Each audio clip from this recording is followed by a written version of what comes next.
Sebelum menonton, jangan lupa like, subscribe, dan tekan tombol lonceng. Selamat menyaksikan. Presiden Joko Widodo menggelar pertemuan bisnis bersama Kamar Dagang Indonesia di Tiongkok dan sejumlah pengusaha Tiongkok di Shangri-La Hotel Chengdu, Republik Rakyat Tiongkok.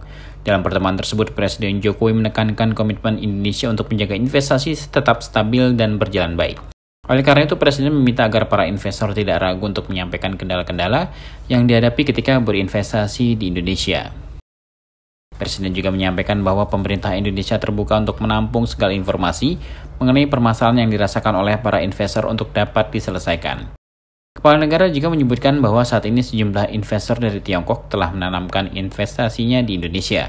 Selain itu, Presiden turut menyampaikan sejumlah prioritas investasi yang tengah dikerjakan oleh Indonesia, dimulai dari ekosistem kendaraan listrik, energi baru terbarukan, serta pembangunan ibu kota Nusantara.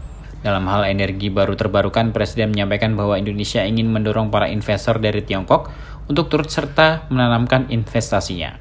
Saya tahu Bapak-Bapak semua sudah banyak yang berinvestasi di Indonesia dan mungkin sebagian juga belum. Dan tadi malam saat berbicara di bilateral selama 1 jam, kemudian makan malam hampir 2,5 jam dengan Presiden Xi Jinping, kami bersepakat Indonesia dan RRT untuk terus mendorong investasi di Indonesia. Dan secara khusus tadi malam saya minta agar yang kawasan industri di Kalimantan Utara diberikan dorongan, dan yang kedua kerjasama untuk dan investasi di Ibu Kota Nusantara juga diberikan dorongan, dan Presiden Xi menyampaikan beliau concern dan akan memberikan dorongan ke arah yang saya minta. Di luar itu juga tetap akan didorong semuanya. Khusus Indonesia, beliau menyampaikan khusus Indonesia.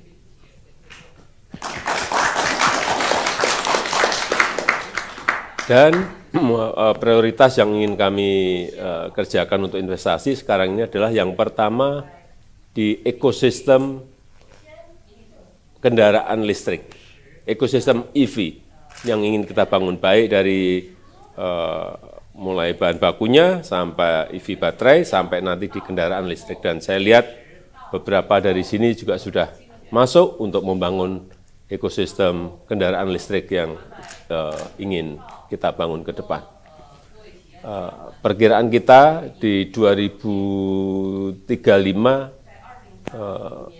produksi untuk mobil bisa di atas 1 juta dan untuk kendaraan 2,4 juta. Hitungan sementara. Dan yang kedua di bidang energi baru terbarukan. Saya ingin mendorong agar ini juga investor dari China juga mau masuk ke bidang ini, karena potensi di Indonesia untuk energi baru terbarukan ada 434.000 megawatt. 434.000 megawatt. Ini sebuah jumlah yang sangat besar, baik itu hydropower, kemudian matahari, kemudian tidal wave, kemudian angin, geothermal. Geothermal sendiri mungkin ada 29.000 megawatt. Saya kira ini sebuah kesempatan yang sangat baik untuk ke depan. Kalau energinya hijau, nanti produknya hijau, jualan produknya bisa di posisi premium. Kemudian yang ketiga berkaitan dengan Ibu Kota Nusantara. Saya juga ingin menyampaikan bahwa pembangunan sudah dimulai tahun yang lalu untuk khusus kawasan inti pemerintahan. Saat ini kita harapkan terus berjalan, tahun depan kita harapkan sudah selesai dan bisa kita pindah ke Ibu Kota baru Nusantara. Dan kita harapkan setelah itu tahun ini swasta bisa mulai masuk, baik untuk kesehatan, baik untuk pendidikan, kemudian research, kemudian data center, bisa mulai dilaksanakan tahun ini, karena ini ada 34.000 hektar lagi yang sudah siap lahannya dan bisa dimasuki oleh investor untuk properti, untuk kesehatan, rumah sakit misalnya, untuk pendidikan, university, dan juga untuk infrastruktur.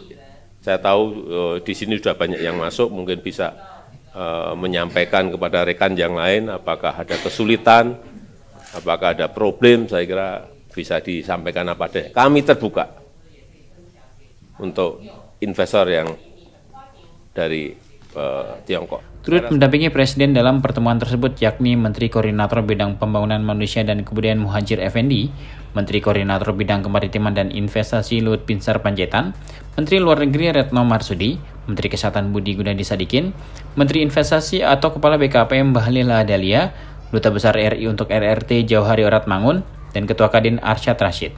Tim Eljon Media laporkan.